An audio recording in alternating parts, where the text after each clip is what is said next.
Autoroute A40, Jean-François Giraud, une situation qui est souvent compliquée sur cet axe avec les travaux qui se déroulent après le tunnel de Saint-Germain, qui entraînent régulièrement des fermetures de ce tunnel. Vous nous avez annoncé plusieurs fois sa fermeture, plusieurs fois sa réouverture.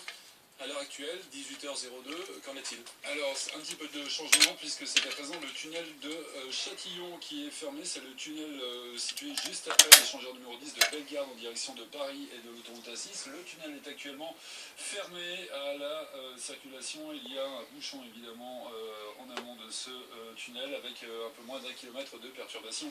À cet endroit, on va rappeler qu'il est toujours vivement conseillé d'éviter ce secteur depuis la région genevoise notamment pour rejoindre l'A6 et Paris.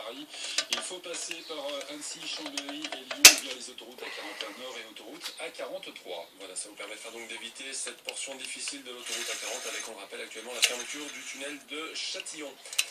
Du côté de Lyon, l'évolution pour l'instant ne se fait pas vraiment sentir. On a toujours 4 km de retenue au bout de l'autoroute A6 à l'entrée du tunnel sous Fourvière. Une dizaine de kilomètres de retenue cumulée sur le contournement est de Lyon en direction de Marseille, avec notamment ce bouchon qui s'étend sur environ 7 km c'est du ralentissement sur la rocade est entre Vaux-en-Velin et Lusignan, et puis ensuite sur la 46 Sud il y a 4 km de ralentissement après Saint-Priest et 1 km de bouchon avant le nœud de Ternay à la bifurcation avec la 7 et la 47. Si vous continuez ensuite sur la 47 direction Saint-Étienne, vous pourrez ajouter 2 km de retenue. Sur la 43, il ne reste plus qu'un bouchon dans le sens Chambéry.